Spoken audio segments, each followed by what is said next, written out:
તો hello guys, welcome back to my new video. તો કેમ છો? આજે આવ્યો છું હું ખેતર. તો આજે ખેતરમાં પાણી લેવાનું છે. તમને જે મેં અહીંયા ઝાડ નીચે ઊભો છું તે આસત્રી છે. તો આ એના પાન હોય છે, એમાંથી બીડી બનાવવામાં આવે છે, એમાંથી તમાકુ ભરીને પીવાની હોય છે.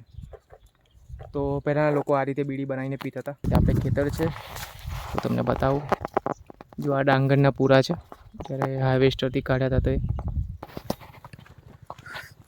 તો જો એ ટોટો આવી ગયો છે હાથમાં અને બકનરી છે. તો કેનલમાંથી પાણી લેવાનું છે આપણા ખેતરમાં.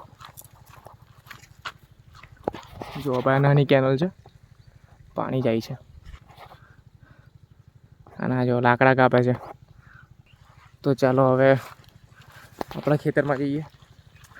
પહેલાં જોઈએ પાણી બકનરીમાંથી જાય છે કે નહીં જતું.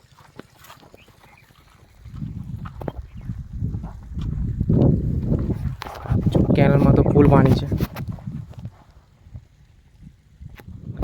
કેનલ પણ તૂટી ગઈ છે પૂરેપૂરી. જો ભાઈ અહીંયાથી પાણી લેવાનું છે અને આપણું આ ખેતર છે અહીંયાથી દૂર, એટલે કે પાણી લઈ જવાનું છે. તો આ ટોટાને પહેલાં આપણે લાંબુ કરી દઈએ ત્યાં સુધી.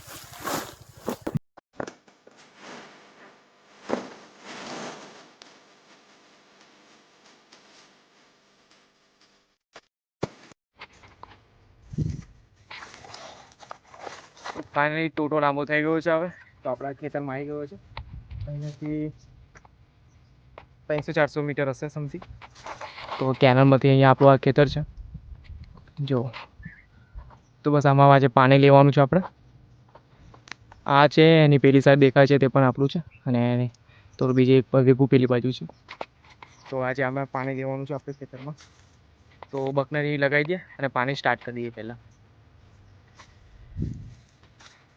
તો હજી તો બકનરી ભરવાની છે, એમાં બહુ વાર લાગશે.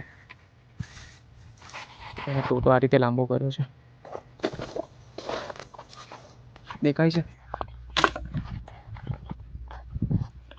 તો હવે બકનરી તો કામ નહીં લાગી, તો આ ભૂંગળાને યુઝ કરીશું પાણી લેવા માટે. ભાઈ જુઓ કંઈ ઈંડું પડ્યું છે, સાનું છે ખબર નહીં, પણ મોરનું હશે કદાચ. તો ચાલો આને લઈને જઈએ હવે. તો આનાથી ટ્રાય કરી જોઈએ કે પાણી આવે કે નહીં આવતું. કારણ કે બકનરીથી બહુ મહેનત કરી પણ બકનરી ચાલી નહીં, કારણ કે પાણી આવતું નથી. કારણ કે ઢાર વધારે છે તો પાણી ચડતું નથી.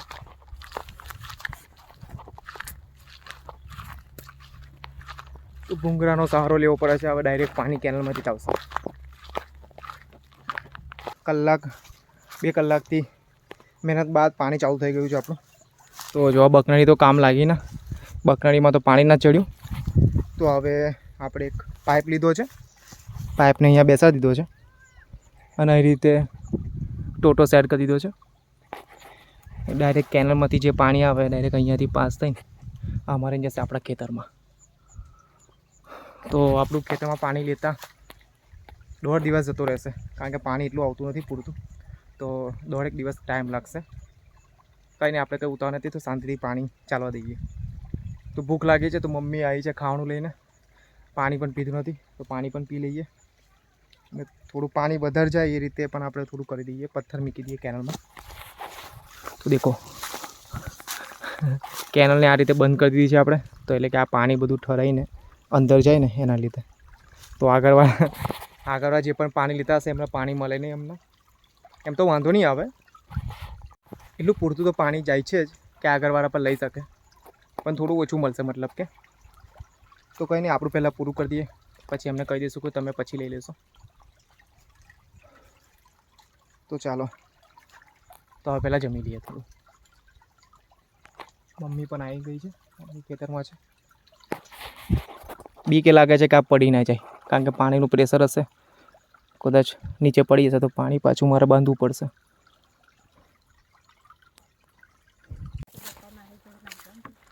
પાણી ચાલુ કરીને જતો રહ્યો. તો મમ્મી ખાવાનું લઈને આવી છે આપણું. દેખો ભાદેવ.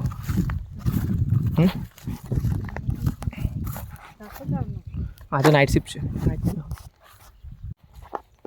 તો આપણું આ ખેતર પાછળ દેખાય છે. તો આમાં પણ પાણી લેવાનું છે આજે.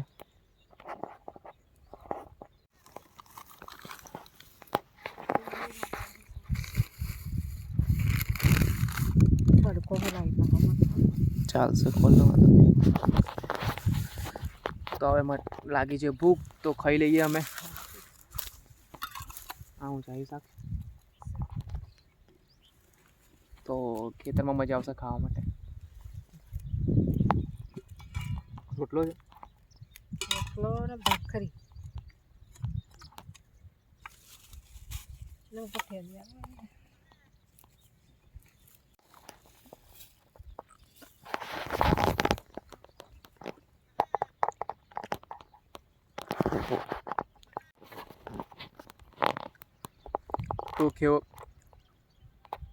તો ખેતરમાં ખાવાની મજા જ અલગ હોય છે. મસ્ત લાગે છે ખાવાનું પણ. તો પાણી તો ચાલુ છે. આ જો ભાભી બૂવો પાડે છે. જો દેખાય છે અમને. એ તમારી બકરી તમે મૂકી દો ભાઈ, અમે યુઝ નહીં કરી.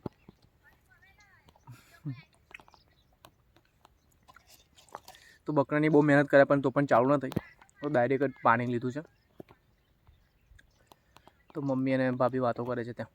તો આપણે ત્યાં લગી ખાઈ લઈએ. મમ્મી જોવા ગઈ છે પાણી કેટલું પત્યું કે નહીં પત્યું.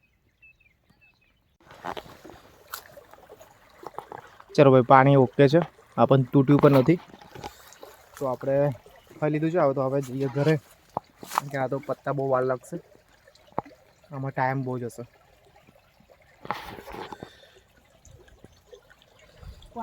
હા એક તો હેરાન કરે છે ભાભી મારા. હા જો પેલો બોડી ભાઈ બચારા મારા ભારો લઈને જાય છે.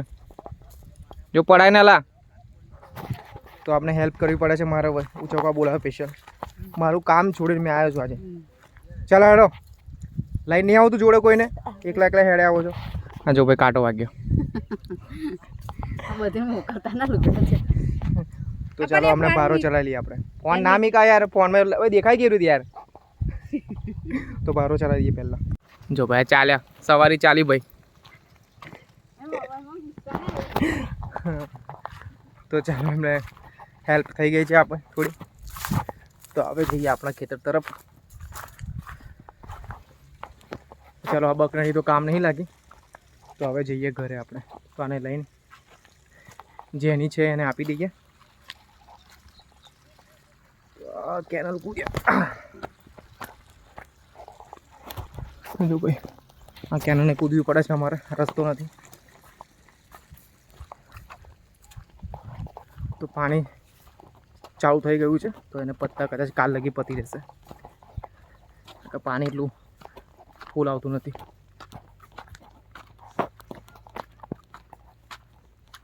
તો તમને આ ખેતરનો બ્લોગ કેવો લાગ્યો? જો સારો લાગ્યો હોય તો લાઈક કરો, કમેન્ટ કરો, અને મારા બ્લોગને તમે જોતા રહેજો. તમે કમેન્ટ કરો તમારે કેવા બ્લોગ ગમે છે, તો એ રીતે મેં બ્લોગ બનાવું.